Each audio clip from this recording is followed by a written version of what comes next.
Is he this gangster that behind the scenes is that him? Or is that people Shout out to Wendy Williams. This is the first time that I'm speaking about it. Something that I'll never forget. Gene Deal says he's a marked man, and the name carved into the crosshairs is Sean Diddy Combs. It's not paranoia when the shadows are this deep. Gene was the muscle who saw everything at Bad Boy, the man who used to block the bullets, now ducking them. We watched Gene describe the bribes, the warnings, the menacing text messages, and then that cold realization.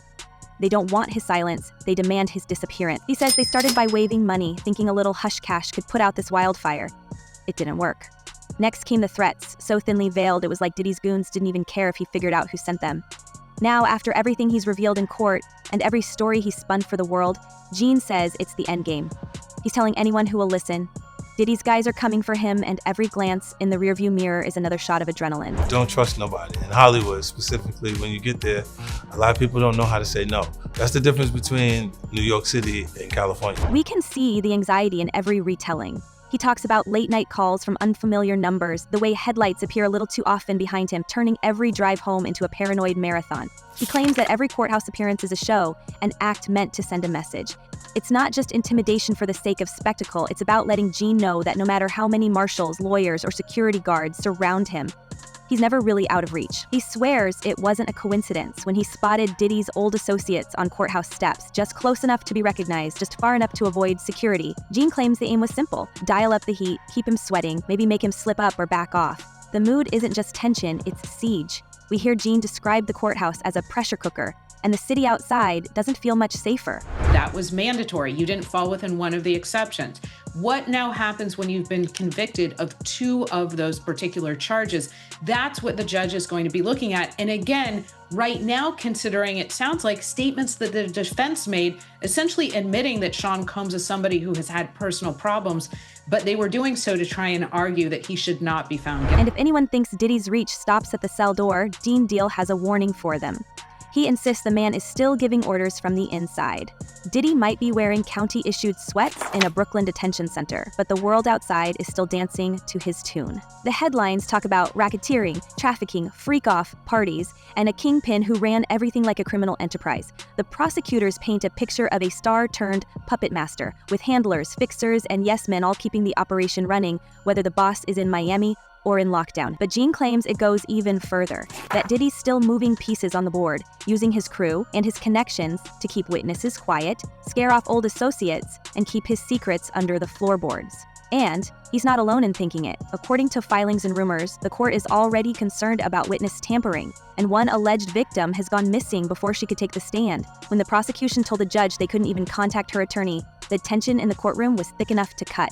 We're not talking about random disappearances. We're talking about the kind of vanishing act that happens when the stakes are worth millions, and the players are used to making people disappear, in every sense of the word. Gene's not the only one sounding the alarm. We see prosecutors warning that the former mogul's communications from jail have already bent the rules, with suspicious three-way calls and unauthorized contacts that have the FBI scrambling for answers. Why does it feel like every time the case turns a corner, a witness loses their nerve or a document goes missing? The paranoia isn't just on Gene's side. Defense attorneys are begging the judge to rein in the prosecution, while the prosecution insists they're racing the clock before more witnesses move out of state or become unavailable. It's starting to look like Diddy's not just fighting for his freedom, he's fighting to keep the machinery of silence running, no matter how many locked doors and armed guards surround him. Of course, there's no Diddy story without the wild rumors and secret passageways. That brings us to the whisper campaign about tunnels, literal tunnels, under the mansions and luxury compounds where Diddy supposedly ran his after-hours operations. This isn't just gossip cooked up by bored bloggers. We're talking about blueprints, old Polaroids, and magazine articles that pop up every time another celebrity falls from grace. Back in the day, tales of tunnels connecting the Playboy Mansion to the homes of stars like Jack Nicholson and Warren Beatty made for salacious reading. And just when those stories started to fade, the spotlight turned to Diddy's estate in LA, according to the wildest corners of the internet. And let's admit, more than a few so-called insiders. Diddy's mansion once boasted a tunnel leading all the way to Michael Jackson's house. Maybe even the Playboy Mansion itself. This is the kind of rumor that refuses to fade away. The urban legend that keeps making headlines every time a scandal erupts. I can't wait. I can't wait for everybody to find out what's really been going on in the background. So did Diddy have a private underground railroad for moving guests, performers, or compromising evidence? That depends on who you ask. some outlets have already called it a hoax, pointing out that the infamous CNN screenshot supposedly confirming the tunnel was a Photoshop job. But every time the debunkers shout it down, someone else finds a dusty photo, a half-buried blueprint, or a retired staffer ready to swear there were stairs leading somewhere no one was supposed to go. It's the kind of detail that makes you wonder, if he went to such extremes to hide what was happening, what else went on behind those walls? And more importantly, how much of it is still a secret, just waiting for the next brave soul to talk? The only thing we can say for certain is that secrecy and intimidation have always been Diddy's real calling cards, and the tunnel stories, true or not, fit perfectly with the culture of control. If someone's worried about cameras, about nosy neighbors, about federal agents with search warrants, a little concrete passage beneath the hedges starts to sound a lot less far-fetched, especially when the feds claim to have pulled 1,000 bottles of oil and a handful of mysterious tapes out of the place. It's just enough truth to keep the conspiracy engine running at full speed, and just enough mystery to make even the most skeptical observer hesitate. Well, the things that I experienced with him were monster-like. That stuff almost destroyed my life. While Diddy sits in jail, the stories swirl. Gene Deal isn't backing down. He's gone from trusted bodyguard to public enemy number one, not just for Diddy's legal team, but for the entire orbit of former bad boy insiders now sweating every time a subpoena lands. There's money at stake, yes, but there's more. Legacies, family fortunes, the unwritten rules of loyalty and silence that kept the whole enterprise running for decades. It's no secret that Diddy's accused of orchestrating the sale of the Notorious B.I.G.'s publishing rights while Biggie's mother was lying in hospice, with Wayne, Barrow, and Mark Pitts moving the contracts behind closed doors. Gene claims it wasn't for Ms. Wallace or Big's children, it was for the men still living, the ones who stuck around long enough to cash in. No one in that circle wants the world to know how deep the rabbit hole goes. And still, in the background, the most explosive rumors of all, that Diddy's command reached far beyond boardrooms and parties into the realm of organized violence. Court filings in the Keith B case keep dropping Diddy's name 47 times in one transcript with the kind of detail that makes you wonder, who's really running the game? Did Diddy really offer millions to settle old scores during the East Coast-West Coast feud? Was he just a spectator? Or was he the man with a checkbook in the back of a smoky room? Prosecutors and documentary producers alike have put the question to the public, letting the accusations echo, while Diddy and his lawyers offer nothing but denials and silence. He cornered me. And then he asked me, with his arm up, he asked me, "How you doing?" I'm kind of like, wow, this is, what the heck? Very uncomfortable. And then he rubbed his hand down my breast. He said, "If you need anything at all, you let me know." The walls are closing in, but if Gene Deal is to be believed, those walls are lined with two-way mirrors. Every time we think Diddy is boxed in, another story suggests he's got eyes and ears everywhere. Outside the courthouse, in the streets, in the back rooms where old friends become enemies and enemies become informants. When a witness disappears before trial, when a prosecutor gets trouble reaching a key victim, we're left to ask, is it just cold feet or something much more deliberate? The spectacle outside the courthouse makes a mockery of the gravity inside. Christian Combs, Diddy's own son, pulling off his shirt and doing push-ups on the courthouse steps after charges are dropped, as if the cameras are there for a fashion show and not a federal trial. Gene Deal calls it clown stuff, warning that this kind of circus only makes the judge's gavel heavier when the sentence finally lands. It's a reminder that the line between bravado and desperation is razor thin, and every stunt risks becoming another nail in the coffin. Trying to find her, and her attorney has said that she may not be willing to come and testify anyway, so be interesting. Okay, we're moving on. Meanwhile, the witnesses keep disappearing or losing their nerve. Prosecutors scramble, defense attorneys posture, and the rest of us are left reading between the lines of every headline. The prosecution warns the judge they can't even reach one key accuser. She's gone, her attorney won't pick up, no one knows if she'll show up, even if subpoenaed. It's the kind of development that makes Diddy's critics nod knowingly and his defenders demand evidence. No matter where you stand, it's impossible to ignore the pattern: intimidation, silence, the persistent rumor that witnesses who know too much have a way of fading from view. All the while, the indictment itself reads like the outline for a true crime documentary. Days-long freak-off parties, a criminal enterprise propped up by managers, security, and assistants willing to do anything to protect the man at the top. The raids on Diddy's mansions yielded a warehouse worth of supplies, weapons with scratched-off serial numbers, stacks of tapes and documents, and enough oil to lubricate a small car dealership. Each revelation makes the questions louder. How did he keep this running for so long, and why did it take so much noise to finally break the silence?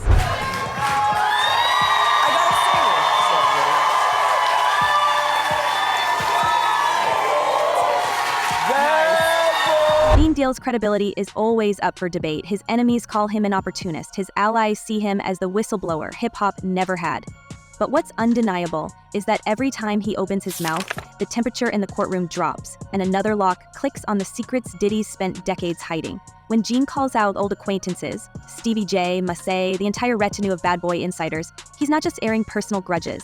He's reminding the world that almost everyone who circled that empire has something to lose if the truth ever comes out. As Gene puts it, you don't know what a gangster is or you're a prankster. The line between play acting and real menace has always been thin, and the consequences are only now coming due. Let's talk about the filth that's starting to come out in the early days of the Diddy trial. This, of course, is P. Diddy. Surprise, surprise, he's a creep. Surprise, surprise, he's done horrible. But if there's one lesson in all of this, it's that the old ways fade hard. Every time another scandal hits the news cycle, we see the same strategies. Bribe the first witness, threaten the second, bury the third. Maybe throw in a little gaslighting for good measure. The tabloids eat it up, the internet turns every rumor into a meme, and the people at the center, like Gene, wind up carrying the weight until they either cash out or burn out. The difference now is that the stakes have never been higher. With Diddy facing a potential life sentence, the long shadow of racketeering, and every lawsuit threatening to pull back the curtain a little further, the machinery of intimidation isn't just working overtime, it's in survival mode. In the book, Porter allegedly recounts discovering and making copies of the tapes that Diddy made of himself having with young boys that he was managing, including an alleged tape involving an 18-year-old pop. And somewhere beneath all the headlines, there are still unanswered questions. What happened to the tapes? Who's moving the money now that the empire's cracking? Is there really a tunnel, literal or otherwise, keeping the secrets flowing and the witnesses running? Every new revelation, every vanishing act, every anxious glance from Gene Deal just tightens the knot, leaving us all to wonder just how deep this labyrinth goes and what, if anything, might ever drag the truth into daylight. As we follow the smoke trailing behind every new accusation, it becomes clear that Diddy's empire was never built just on platinum records and velvet ropes. The betrayal Gene Deal claims goes straight to the heart of hip-hop's own legacy, the sale of the notorious B.I.G.'s publishing rights. While most of the world was still debating if Diddy could really be calling the shots from a cell, Gene was out here dropping what sounded like a grenade. They are working out a deal for them because it ain't for Ms. Wallace. It ain't for Big's kids. That's how he put it. $150 million, changing hands while Biggie's mother was confined to a hospice bed, and not a word about Big's widow or his children. The suits, Wayne Barrow and Mark Pitts, were the ones handling the paperwork, but Gene is adamant. Diddy was the puppet master, the one putting those dudes in the play. Now, the old rules said you didn't talk business until the body was cold. But here, the betrayal was delivered while the family was at their most vulnerable. Gene insists this was no coincidence. He paints the sale as a maneuver, one that kept the cash flowing, just as lawsuits and criminal charges began tightening around Diddy's circle. The speculation among industry watchers, this wasn't just about greed. The whisper is that the money from Biggie's catalog, the heart of Bad Boy's cultural currency, was being weaponized, not just to save Diddy's fortune, but to prop up his whole defense operation, grease palms, and keep witnesses under wraps. Insiders talk about payouts to old friends, legal retainers for everyone who might take the stand, and just enough hush money to keep even the nosiest former employees thinking twice before talking to prosecutors. Has Diddy weaponized Biggie's legacy to protect his own? The irony is so thick you can feel it. The same voice that made Diddy a legend now allegedly underwriting his campaign for survival. Continue to engage in all these freak-offs with him, and he sounds really pissed off. Hey, I really don't know what's going on with you, but I just want to just give you a heads up that I'm about to really disappear on you. You feel me? I'm not going to be playing these games with you at all, at all. So I don't know, you think you silent treating me, and you think I'm going to be, nah. You'll have a rude awakening. And while the bank accounts and contracts move in the open, the real shadow play happens somewhere else. Just as opening statements are scheduled to begin, we watch as the prosecution's star witness, known only as Victim 3, vanishes from the grid. She was set to deliver testimony that, according to one federal lawyer, would offer very personal and explosive details about Diddy's so-called criminal enterprise. But as the courtroom cameras roll and the nation leans in for the spectacle, Victim 3 can't be found. Prosecutors admit, flat out, that they haven't been able to reach her or her attorney, who himself has gone dark with personal issues. The judge asks if the witness will even be mentioned in opening statements. The prosecution just shrugs and says, her story was not due to come up until the second half of the trial. And that silence, that carefully timed absence, becomes its own kind of evidence. Some say it's just nerves, the cold feet of a reluctant participant. Others are less polite. They see Diddy's network reaching beyond the bars of the detention center, pulling strings and making problems disappear. We've already seen how quickly a witness can back out, how trouble communicating sometimes just means, don't call us again. And in this case, with a mandatory minimum sentence hanging over Diddy's head, the pressure is as high as it gets. Has Diddy's crew found ways to buy time, buy silence, or buy a one-way ticket for witnesses ready to say too much? It's the kind of mystery that never gets a neat answer, but you can hear it in the prosecutor's tone. They do not know whether she intends to appear, and they're trying very hard to find out. I think one thing that I haven't heard said at this table yet is bribery. So he probably promised a lot of these people either fame, fortune, riches. Whether or not he delivered, I doubt it, but that's another matter entirely, right? So that's obviously, if he incentivized some of these people in order to participate in all of these things, that wouldn't surprise me at all. Is that a definition, or does that fit a definition of coercion in any way, bribery? Every vanishing witness, every sudden change of heart, draws a sharper line around the dangers of telling the truth. Gene Deal's own fears don't look so outlandish when the list of people ready to testify keeps shrinking. The culture of intimidation is written into the DNA of these cases. We've seen it before with the likes of R. Kelly and Jeffrey Epstein. No matter how public the trial, there are always rooms where the doors stay locked and the secrets are protected. The FBI and federal prosecutors whisper about communications bending the rules, about unauthorized contacts and mysterious three-way calls that suggest Diddy's reach is longer than anyone's comfortable admitting. At the center, there's the chilling possibility that money from Biggie's publishing sale, a windfall that should have secured his family's future, is instead being funneled into exactly the kind of operations that keep whistleblowers in check. Defense lawyers might scoff at the idea, but we see the pattern.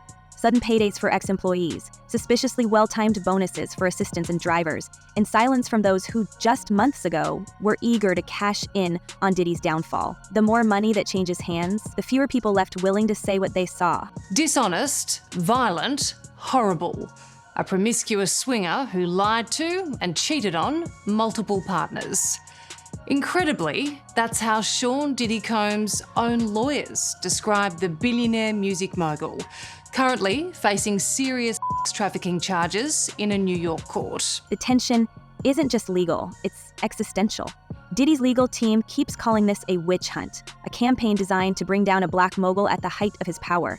But it's the civil cases piling up, the loss of key witnesses, and the ominous rhythm of disappearing testimonies that make us wonder if we're watching a collapse or a cover-up. Each lawsuit settled, every survivor who suddenly recants adds another layer to the myth that Diddy is simply too well connected, too rich, too protected to ever face real consequences. And that's the paranoia that keeps people like Gene Deal glancing over their shoulders and sleeping with the lights on. So here's where we leave you, a fortune built on secrets, a hall of mirrors where loyalty means silence, and a cast of characters who know too much to sleep easy. Gene Deal says he's the last man standing, but for how long? If Diddy can control it all from a prison cell, who's really in charge and who's next to disappear? The truth is still out there, waiting for someone brave enough or desperate enough to bring it into the light. Do you believe Diddy's empire is truly untouchable, or is this the beginning of the end? Drop your theories in the comments, hit subscribe, and remember, nobody's safe when secrets this big come crawling out of the dark. Stay sharp, stay curious, and we'll see you next time.